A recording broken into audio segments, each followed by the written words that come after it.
No drugs in Surat city અનુસંધાને ગાંજો શોધી કાઢતી હજીરા સર્વેલન્સ સ્ક્વોડ સુરતના હજીરા પોલીસ સ્ટેશનના પોલીસ ઇન્સ્પેક્ટર વીએલ પરમાર નાઓની સૂચના અને માર્ગદર્શન હેઠળ હજીરા પોલીસ સ્ટેશન વિસ્તારમાં ચોરી છુપીથી નાર્કોટિક્સ ડ્રગ્સ લાવી વેચાણ કરતા ઇસમોને પકડવાનું જણાવેલ હોય જે અનુસંધાને હજીરા સર્વેલન્સ સ્ક્વોડના માણસોની અલગ અલગ ટીમો બનાવેલ હોય જેમાં હેડ કોન્સ્ટેબલ હિમાંશુભાઈ બાવકુભાઈ નાઓને બાતમી હકીકતના આધારે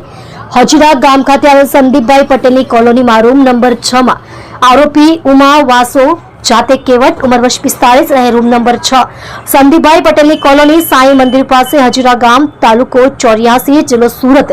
मूल गाम नीमा पदी गाम पोस्ट हालसी थाना हालसी जिलो लखीसराय बिहार नाव पासेथी मादक पदार्थ गांजो जेनु वजन 0.340 किलोग्राम जेनी कुल किंमत रुपया 3400 तथा मोबाइल फोन नंग 1 किंमत रुपया 5000 तथा आछा लीला कलर की बैग नंग 1 किंमत रुपया 100 तथा आधार कार्ड नंग 1 तथा रोकड़ा रुपया 700 मળી कुल रुपया 9200 ની મત્તાના મુદ્દામાલ સાથે પકડી પાડી પ્રશંસનીય કામગીરી કરેલ છે।